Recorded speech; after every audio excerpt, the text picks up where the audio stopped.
What is going on, my patriots? How y'all guys doing? Welcome to another edition of Joe's News and Views, also known as Conservative News and Views. If it's your first time tuning to the channel, please do me a huge favor. Go ahead on and hit that like button, hit that notification bell all the way up to the top. Also, too, please do me another huge favor. Please participate in the $5 challenge. It is what keeps this broadcast alive. Also, too, please donate to my wife's GoFundMe because, like I said before, she's going through some stuff. Continue to participate in that as well. Thank you for joining the broadcast tonight, Mr. Randy Horton. Without further ado, we are going to get into a lot of things tonight. I'm gonna try to keep it as brief as possible. Sorry for the late night, guys. It's been a little crazy. I was gonna come on sooner, but when you're a working man and you got a family, you got to do what you got to do sometimes. So sorry for the delay, but I am going to make it worth the wait. Uh, Before I get into the broadcast, thank you, brother, for the donation. We do have a Facebook group now. Uh, Real Conservative News. It is a private group. The link is in my Joe's News and Views page on Facebook. Just go ahead when you see that link. I will post it again tonight before I go to bed. Click on it. Be patient because I have to approve it. When I approve it, you will get news throughout the day on my breaks through work. I'll update you what's going on, what's happening, things of that nature. We're trying to get to 1,000 follows, hopefully, in this private group by the end of April. Just keep spreading the word because everybody wants to hear real news, no BS. I'm also on Telegram, Conservative News and Views. You can look it up on that. And we're about to do a Discord. As soon as I get that up and running, I will put that out there to y'all maybe in the morning, causing how things looking. And we got a blog page that is slowly coming together. So you can get some of my thoughts of this stuff too. So yeah, I'm dedicated to making sure as a freelance blogger like myself that is a diehard conservative that you get the best possible news out there. So without further ado, I'm not going to waste any time. Thank y'all for the donations. Any donations y'all give tonight, definitely be appreciative on Haps or on any of my other platforms. So let's jump into this tonight. We're going to be talking about the Telegram. It's give me 1 second and I'll tell you because I got so many platforms I've been putting together out there. Y'all gonna think I'm crazy. Give me 1 second and I'll tell you, brother. I haven't updated Conservative News and Views. I updated it some today. Conservative News and Views. Yeah, man, it's crazy. And thank y'all for donating. Chris, especially. Mr. Randy, thank you for your support. Texas. You need to go ahead on and join the and follow me on YouTube. You know they're gonna shut Periscope down sooner or later. You need to go on and join me on YouTube, girl. That's where the action at. Or either on Haps. I mean, we're growing slowly. And thank you, y'all. Give a shout out for Texas Snow Bunny. This girl has been holding me down since I started being a conservative. I'm going to give y'all a scoop one of these days of when I turned over to being a conservative. Also, too, don't forget Jericho Green will be on the show this time of night, 10 o'clock tomorrow. And I appreciate you, Christian. Tomorrow, y'all. Tomorrow, he will be here. That's right. So y'all need to be spreading the word. Jericho Green will be on the broadcast. Me and him will be talking about what is what. Now, I'm not going to do it through Haps due to the fact of the matter that Haps is a little choppy. I'll probably be doing it through Restream, my other paid platform. So it would be best for y'all guys to go ahead and follow me on YouTube so you can see this live or follow me on Twitter. So that way you can see Jericho Green, the legendary Jericho Green, in the flesh. And if you don't know who this guy is, you need to check him out on YouTube. He's just like me, but very thorough. He's one of the original car guys that's telling it like it is, driving to work and driving from work. So yeah, check him out, Jericho Green. All right, so let's get into this news broadcast. I done rambled enough now. So we're gonna talk about tonight. The first thing is we going to hit on is what's going on the George Floyd trial. A lot of things is coming out. I know I haven't really kept y'all up to speed about it. I really been trying to focus on the border crisis and the other news about what was going on with the spending bill. I had a feeling that this trial was going to be trying to tug at people's heartstrings, but I'm going to keep you up to speed a little bit tonight about what happened today and my little analysis of what I think is going to happen.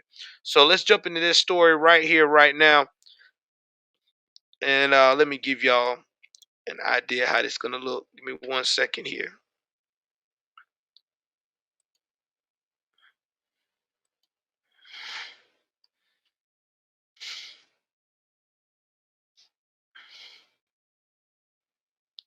Y'all bear with me.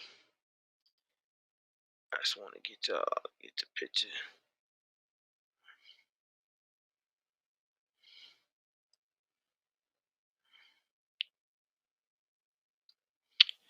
All right.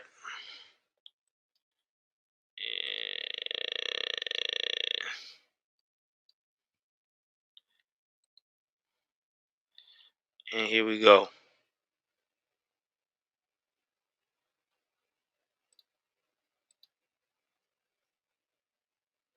All right. So the George Floyd trial.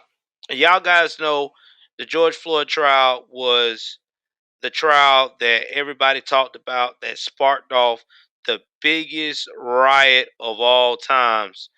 The man who died while under the influence of drugs, of the officer also putting his foot on his neck while he was being belligerent a little bit, and not to mention too, during the whole time he had COVID, which was also reported.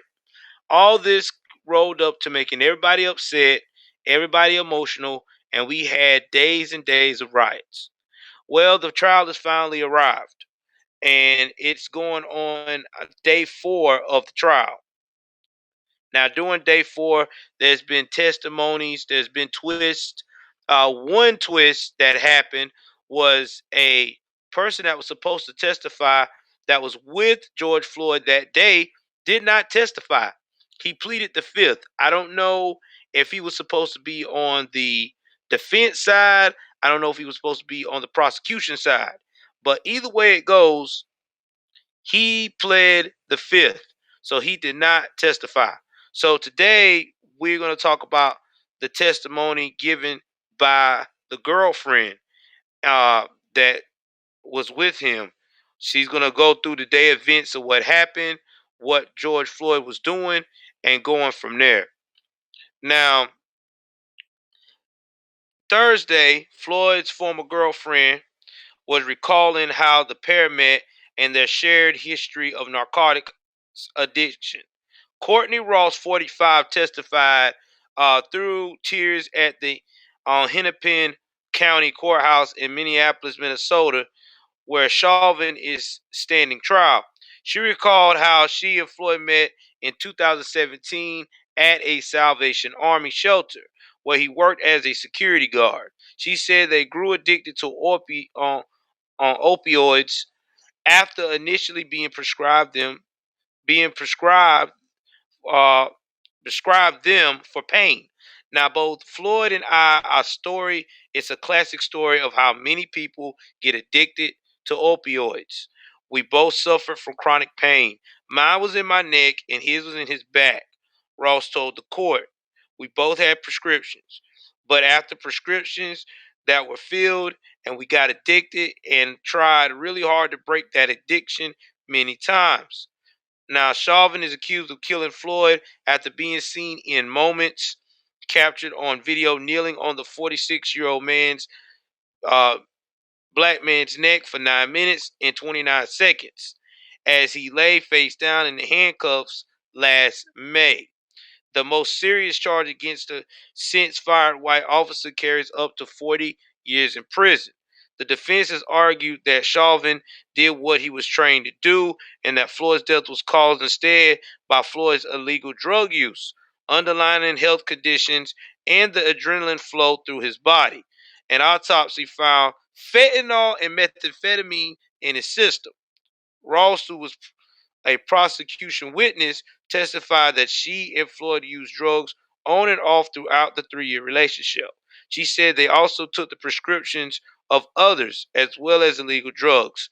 In March 2020, Ross drove Floyd to the emergency room because he was in the extreme stomach pain, and she later learned he overdosed. She said, "Addiction, in my opinion, is a lifelong struggle." She said, "It's not something that just kind of comes and goes. It's something I deal with forever." She described how Floyd used pills from Oxycontin and said she and Floyd had purchased narcotics from a man named Morris Lester Hall, whose name has also been spelled Maurice. Hall was a passenger in Floyd's car when police approached him on May the 25th, 2020, as they responded to a call about someone using a forged bill at the shop. Hall was expected to be a key witness in the state's investigation into the 4 officers who apprehended Floyd. But in the court papers filed Wednesday, Hall, through an attorney, said he would invoke the Fifth Amendment if called to testify. Now, before I go further in the story, let me tell you why I think, personally, why this guy used the Fifth Amendment not to testify. If she had reported or going to recall to everybody that he was their drug dealer, he was supplying them with opioids, and that is possibly maybe the main cause that made George Floyd die anyway, along with excited delirium, and he had COVID-19. And this is just hypothetically speaking. If the defense could prove that, and then the prosecution case fall apart, he could possibly could get a civil sued by the family, where if they prove it in civil suit court, he could go to jail for being the cause of contributing to George Floyd's death, or B, they could automatically indict him for being the cause of George Floyd's death if Derek Chauvin was to walk out of this situation, proving that he was not the official cause or the contributing factor to him dying. So that is what I think the lawyer was seeing the forest through the trees and was like, yo, don't testify because you have a better chance to say it's her word against yours. And right now, I'm going to finish this up and I'll tell you what I think is going to happen. Now, Ross said she believed Floyd began using drugs again approximately 2 weeks before his death, noting that she saw a change in his behavior. She said 1 week prior to his death, she was on the phone with Floyd while he was allegedly purchasing pills and heard a voice in the background that she said she recognized as Hall's. Ross said she did not physically see Hall or know for certain that it was him.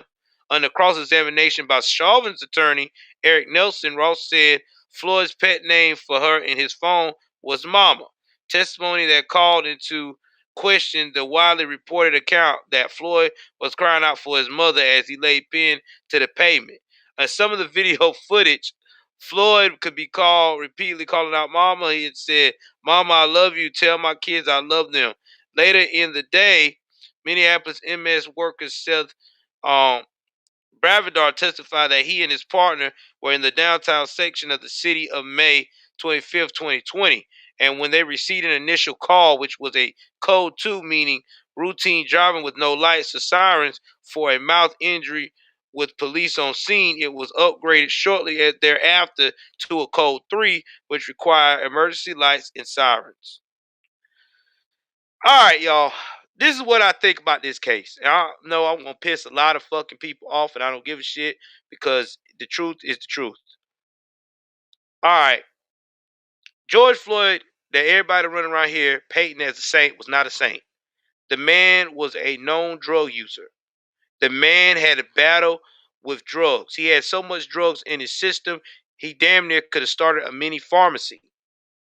The issue is here is that because he had these drugs in his system, he didn't want to comply with police. And Derek Chauvin, which I'm not making excuse for him because his track record as a police officer is garbage too. He did in this case what he was trained to do by the department.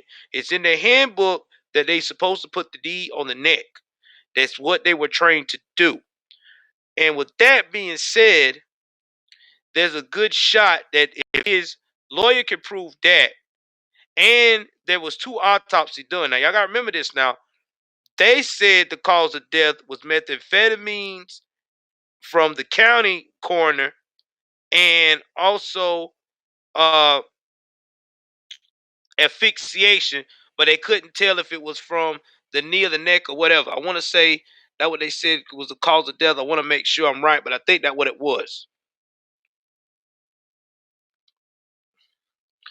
Yeah, I heard about that, Betty. I actually reported on that. I definitely reported on that. I think I did. Um, but getting back to what I was saying, that's number one. That's now number two. The prosecution is going to bring in the findings from an independent autopsy that was hired by the family through the ambulance chase of Benjamin Crunkin family. Now it said that he died due to the asphyxiation of cause from what the police officer did. Now this is where it's gonna get tricky. All right, do you charge this man for asphyxiation on him due to the fact of this man being under influence of drugs, had COVID, and not to mention it was also in the handbook by the cops. It's gonna be a lot to put that man in jail for if it comes out in the defense side showing that there was a actual manual part of the training, the old regiment of how they did things. Not to mention too, uh, there's a lot of things that's gonna could go wrong because right now they're going for a I want to say second degree murder, and that's gonna be hard to prove. Now, the manslaughter charge probably would have been the best bet they could have played, but this right here, it ain't looking good because he actually stating he was on drugs all day. So that's basically making the medical examiner's case that did this look perfect. Because if he was on opioids all day, drug fueled, and you got the drug dealer not testifying for the prosecution just basically damn near gave the trial in the boat to them. And then you had one of the paramedics get very defensive while being on the stand. So I don't know what that was about, but they let their emotions get the best of them. Thank you very much, Minister Smith. Thank you for the 15 cent, man. I appreciate you, brother. Thank y'all, thank y'all, thank y'all, man. I appreciate the donation. Yeah, it is, Betty. It is setting up a division in our country, but our country also knows that by now that we're trying to heal because we're already dealing with this pandemic. And I think now people need to take their emotions out of it. And you got to look at this thing based upon facts. The facts are coming out that he had a drug problem. Now, granted, I'm not saying that the way Derek Chauvin did everything was correct and he didn't have no remorse. I mean, we already know that he's pretty much an asshole. I mean, his record shows that and everything else as a cop. But we also got to look at the science of this man was a known drug on a drug fuel binge. He was out of it when he came to that store. People talked about how he was acting throughout the day. So there's a good chance, and he was diagnosed with COVID. So think about that. And they already claimed that COVID, I've had it myself, and I can tell you now, COVID is you is weak when you got COVID. And then you could think about him being on all those drugs and he got COVID. Oh my God. I wouldn't be surprised. Yeah. Like I said before, I just feel like with all that's going on in this case and these factors, I just think that he's going to get off. I mean, it's just too many factors. I mean, this is one time where this is going to be one of those cases where everybody's going to be highly disappointed. Yeah, and he had a heart problem too. I forgot about that as well. Yeah, so it's a lot of factors. I think that's why Minneapolis gave them $25 million. And not to mention too now, before I get into the next story, Minneapolis has never convicted a cop, I think, and never convicted a cop in that state for doing a murder. Yeah, my man said the problem with him getting off is the people are going to riot. And you're right, man. I mean, people are going to riot. But you know what's crazy, bro?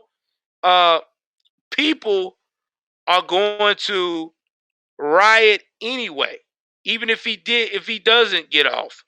Because you know how the radical lefts are. They're always going to find a way to complain about something. I mean, that's what I'm going to get to with another example of that today. Thank you for following Odyssey. I appreciate you.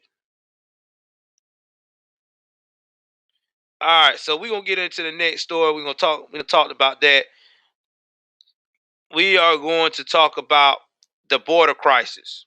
Now, I've been reporting on this because I feel like it's my duty as an American patriot that we need to know what's going on in our country. I've got a lot of flack, I got a lot of hate messages in my comments saying that I'm racist, I'm being this, I'm being that. But no, I'm not. I'm being real because this is a very dire situation. And we got too many things happening at that border, and these guys are not getting no support at all. So I'm about to present to y'all a little bit of what happened on this video right quick. Give me 1 second here. Now, this is what happened on the border wall yesterday.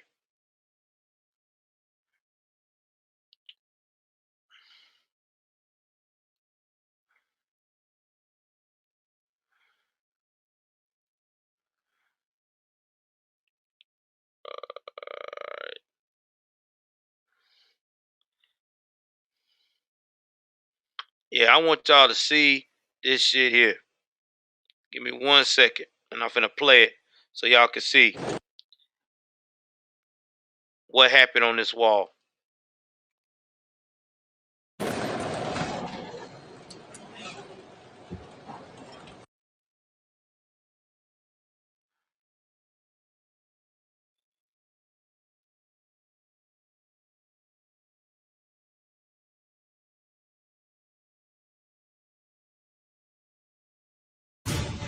I am King Akeem. Gotta get past the ads. You know how that is. So what? I hate ads. Get ready. Put your hands together. Time for the main event. Coming to America. Told you he was gonna come back. Yeah, Is now on Prime Video. but a totally unexpected surprise. Well played. Coming to America. Watch now. Rated PG-13. Only on Prime Video.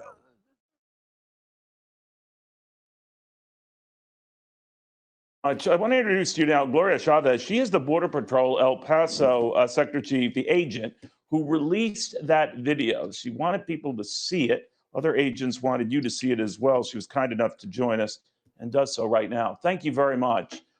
That's really tough to watch. Were those two girls all right? So the two girls, they're sisters. One's 5 years old.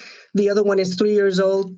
They're both doing fine. I visited with them at our central processing center the day after, the morning after, and they're just so resilient. Children in general, so resilient, but I was really horrified and appalled and worried when I first saw the images come through from my staff, when I saw that first child drop to the ground and then not see her move for a few seconds. I honestly thought this child just probably hit her head and is unconscious. And then I see the second child. And immediately agents, obviously within a few minutes, responded to that area to rescue them. But I tell you, the next day when I visited with these little girls, they were so loving and so talkative. Some of them were asking the names of all the agents that were there around them. And they even said they were a little hungry. So I helped them peel a banana and open a juice box and just talk to them. You know, children are just so resilient. And I'm so grateful that they're not severely injured or even broken limbs or anything like that. Can you explain then, Chief, how it works? Now, the fellow dropping them, these are these infamous smugglers you hear so much about. How do they operate? What happens? So they are these smugglers. They're a commodity. So human beings are a commodity to these ruthless smugglers.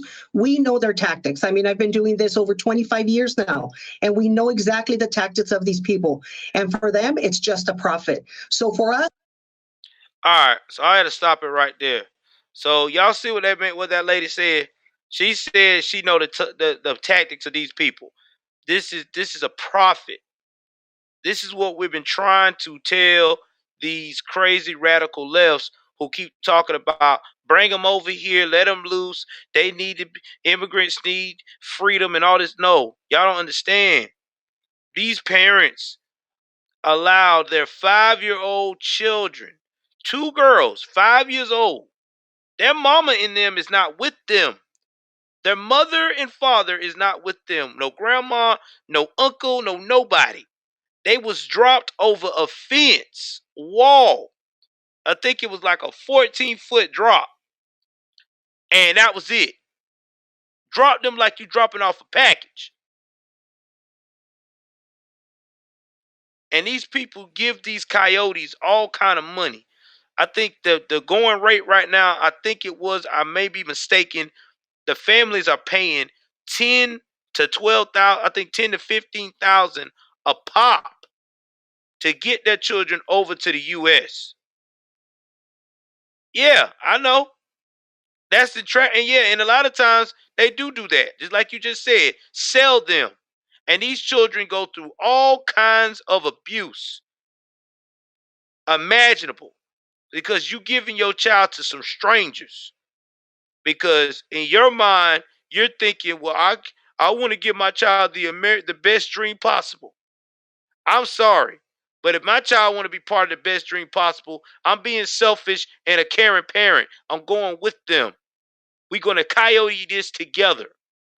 But I don't need, no. Me and my kid are going together. If I pay you that kind of money, we're going together. From there, I'll figure it out. Crazy, man. Straight crazy. I never seen nothing like this. And we still got Kamala Harris that still won't go to the border. They got CNN taking pictures of her working at the desk talking about she's coming with a diplomatic migrant plan. No, you're not coming with a plan. A real plan is if your ass was over there, what's going on at the border. That's what we need you to do. Be a vice president. I guarantee you, if it was an old man, you'll be right there on the spot. Damn. It's crazy. And then you got governors talking about how cartels are having a field day smuggling illegal contraband in this country and drugs. And you still got our government still playing dumb. You got migrants being released right now in the U.S. without court dates. It's a surge. And when you say something about surge, you got people like AOC that's telling us, don't say that. Surge is considered a militant white supremacy word. And it means insurgent. And I'm glad I got you guys here because we're about to do a lesson. All right, let's go to the dictionary. Let's do that right now. We're about to have a dictionary lesson. Because unfortunately, AOC has a problem with the word surge. So we're about to look it up. She said it means white supremacy is the same as insurgent. I know it's not. So here we go. All right, guys. I'm finna give her a history lesson. Here we go.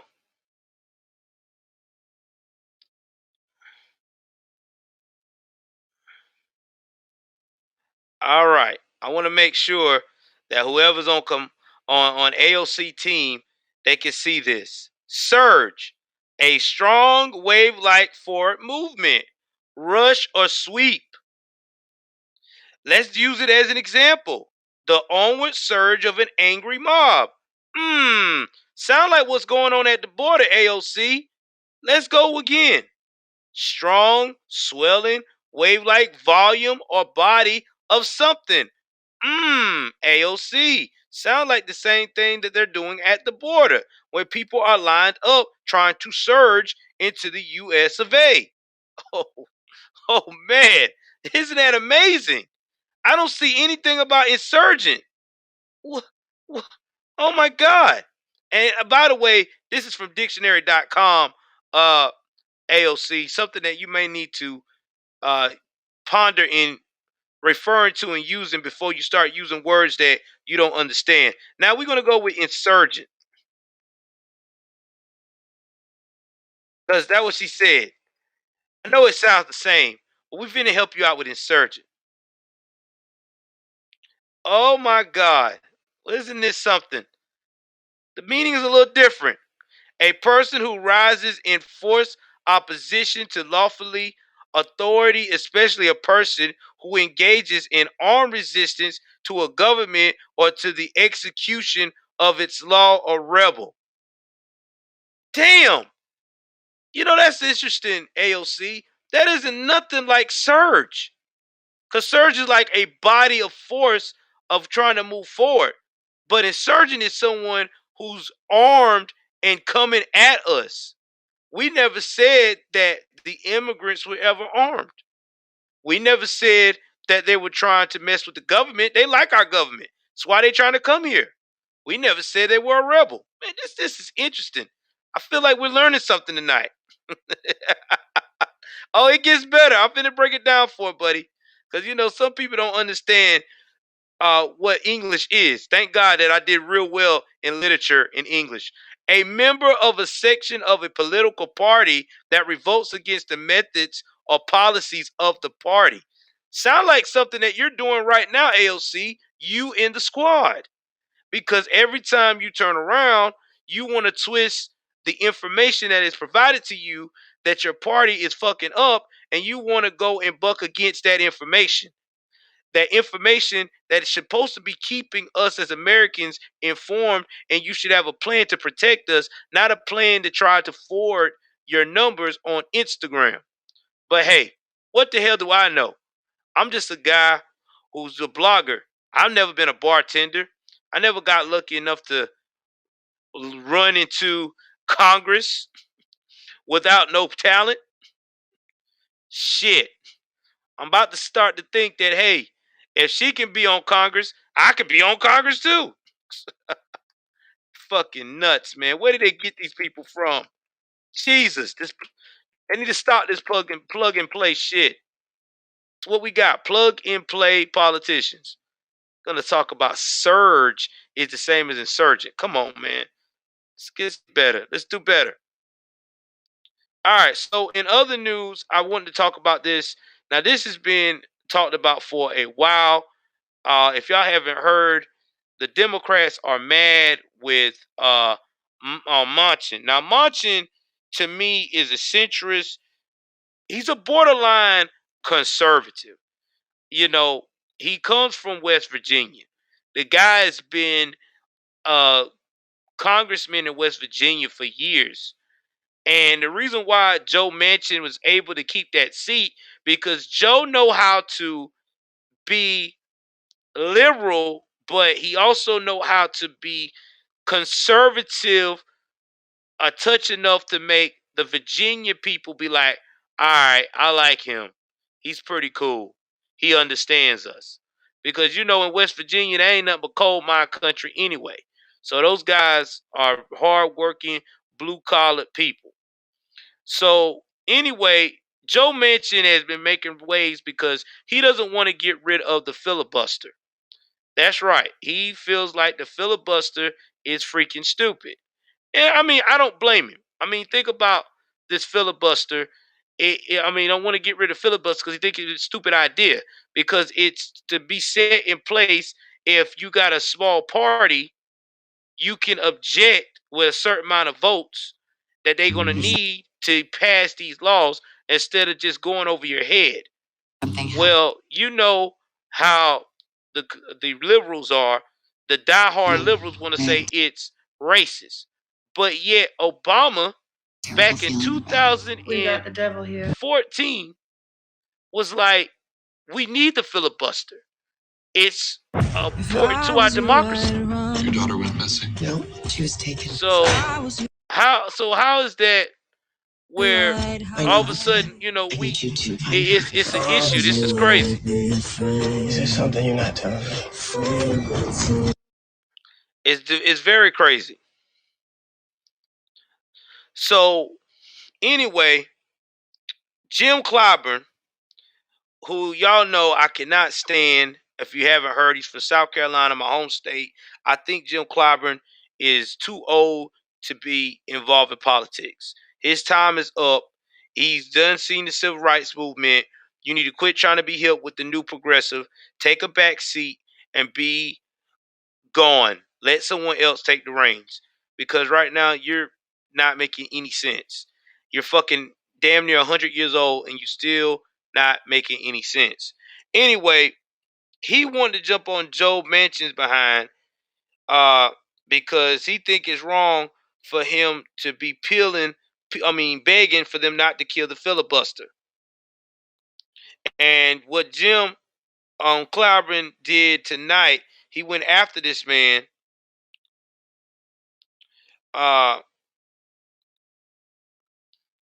for not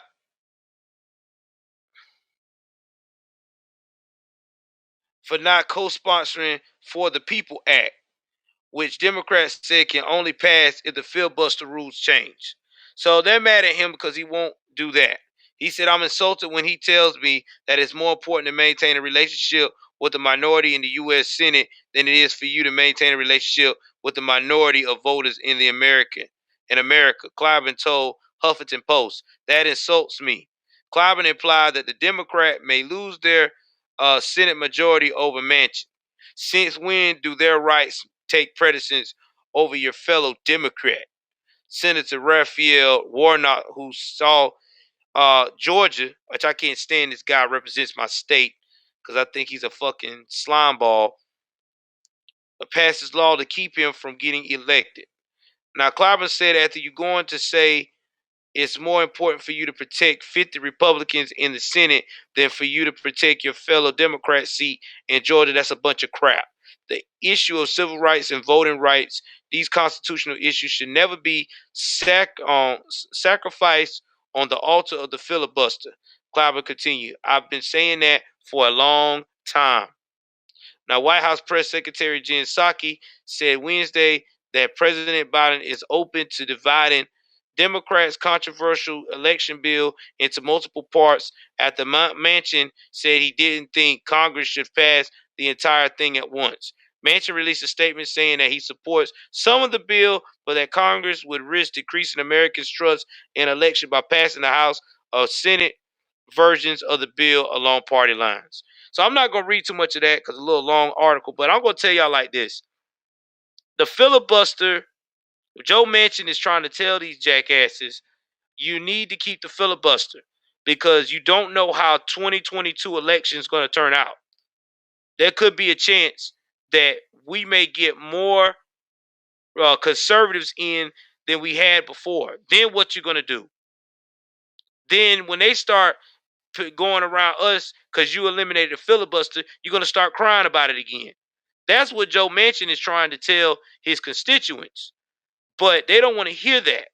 They got in their mind that they got this dream team full of laws that they want to pass by 2022, and at the end of the day, they about to crash and burn. Now, the smart play would be if they would just wait and see how 2022 come about and go ahead on and go around the filibuster. But we know that those progressives ain't going to wait that long because they want it now because they're the most impatient, strategic politicians I've ever seen. So I'm with Joe Manchin. I wouldn't get rid of that filibuster because you don't know what's going to happen. Might be a chance that you might be the minority again. You're going to want it.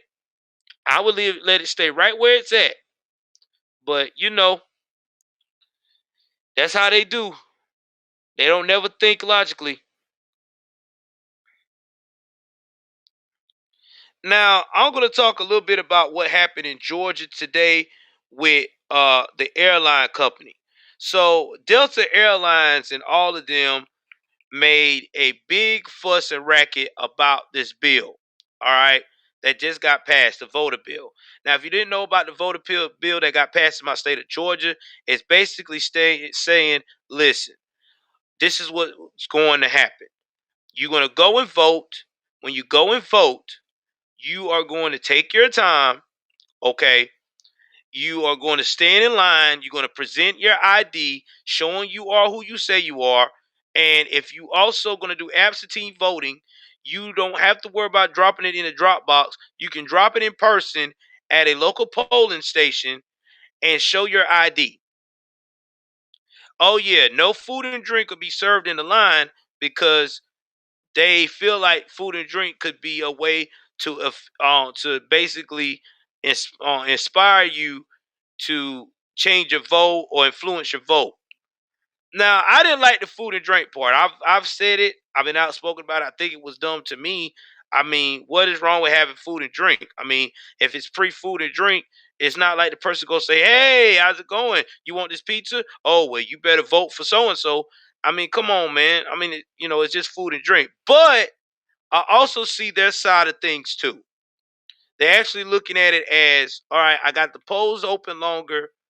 I'm giving you a chance to get off work, make arrangements, get a meal right quick, get something in your system, then come in and do your voting. So you don't have any excuses if you do have to wait, okay, you got everything you need to do this vote, go in and go out. So I get it. He's trying to cut down, nobody can't tamper with nothing.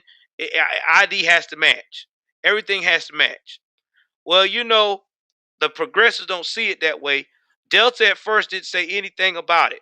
But then Delta got scared because people threatened to boycott them and not ride their services from the state of Georgia or going into Georgia. So all of a sudden, Delta was like, yeah, we stand with them. We were working with them. It didn't work out. Blase, blase, blase, right? Okay. Coca-Cola said the same damn thing. Well, Governor Kemp, he released his statement. He basically said, listen, man, these jokers over here are making basically a mountain out of molehill where we from. You're complaining about nothing. There's nothing racist about it. You can't tell me anything racist about the bill. I keep asking that, and all you keep saying is it's oppressing voters. And another thing that I get so sick of and tired of is that we got these black politicians in Georgia and other southern states and other surrounding areas that's liberal acting like black people can't get an ID. Come on, man. What are y'all talking about? That's insulting. You're trying to tell me that me being a black American, I can't get an ID? I don't know how to get an ID. I don't know how to bring my proof of residence, use my money wisely to get an ID, to take a picture now and get an ID. I don't get it. What is the problem? If I can't get an ID, I sure in the hell don't need to vote. I mean, shit. That's all I got to do. It's crazy. I don't get this, man. We show an ID to get alcohol. We show an ID to get cigarettes. Hell, we get guns. But we can't show an ID for voting. Man, get the fuck out of here. That's ridiculous. Straight ridiculous. I can't rock with that. But anyway, after they had this interview, Governor Kemp turned around and basically showed Delta that in the House of Representatives and the governor, they were not going to approve Delta or any of these large corporations tax breaks. Oh man, when that money start looking crazy, boy, they say people start talking right then. Now all of a sudden, Delta got a canary in his mouth. Don't know whether to fucking go forward or go backwards. Cause now it's like, oh shit, I can keep talking shit about Georgia and not get this tax break that save my company money every month, or I can allow this shit to keep going and trying to fight, and it gets worse. Along with that, not getting the tax break, or I can back away and just fall in line and think of another fight. I keep trying to tell these companies, quit trying to go woke. You gonna mess around and go broke. These people you going woke for, they don't ride and use your services. I'm gonna be honest with you. A lot of the woke people, they don't even use Delta. They use Spirit. I'm being real. I got a lot of hood people in my family that fly. They will fly Spirit in a heartbeat. It's way cheaper than Delta. Man, come on.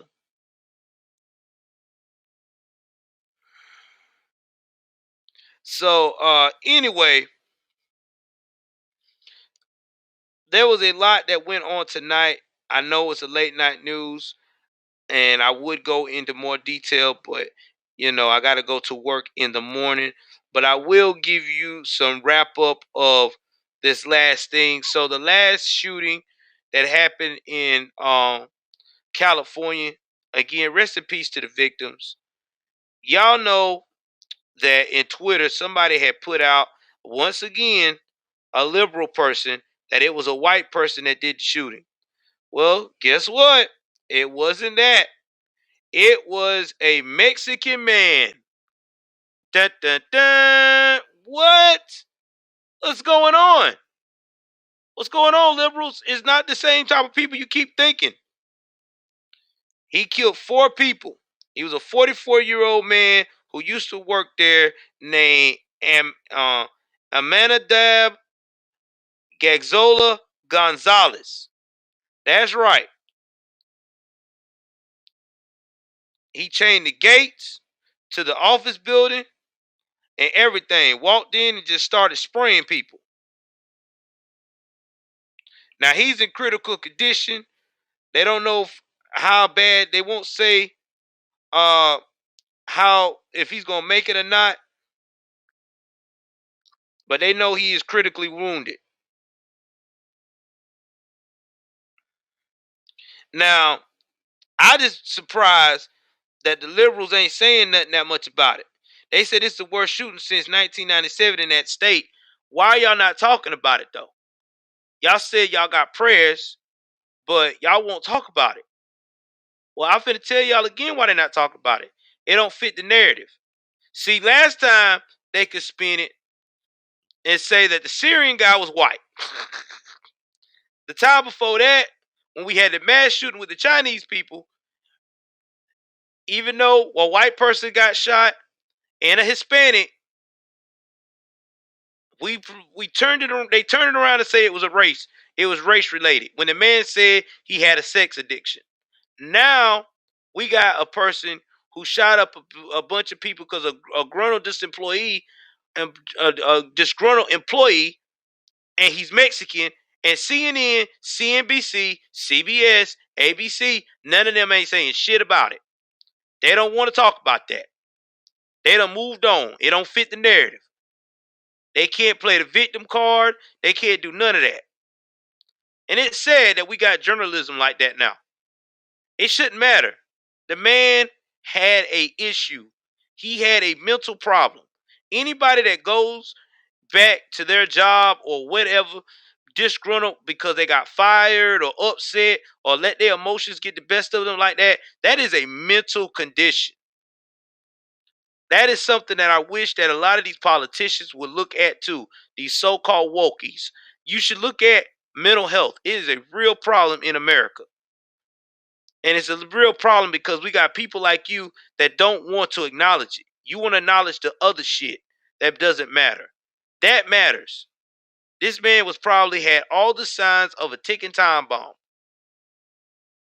And now 4 people are dead, and he might die and probably won't even go to prison and pay for his crime. Sad but true. All right, guys, this is the end of this broadcast here. If you like what we brought to you tonight, do me a favor. Go ahead on and hit that like button and hit that subscribe button. Again, donations tonight, I'm going to call them out. A shout out to Mr. Min Smith for donating. I appreciate you, brother. I appreciate the donation. We also going to get a shout out to Mr. Chris Monty for the Super Heart. I appreciate you as well.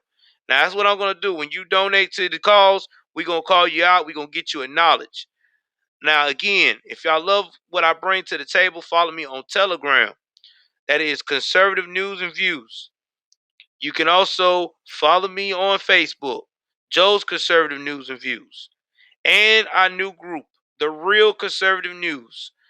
On Facebook, it's private. Type it in. You can follow me. We keep it real. The blog is coming soon with the domain and everything else. Give me a night, 1 or 2 days from now. I got to get it kind of going, and then I'll put that in the links as well. Thank y'all for y'all participation tonight. I love you guys. I see you in the morning, and hopefully I'll give you more content. Be on the lookout. 10 o'clock Eastern time tomorrow. Jericho Green on the show. This man is the legend himself. We'll be talking about how he got started and how he has become one of the most sensational voices for our generation when it comes to the crazy shit that's going on in the world today. Love you guys.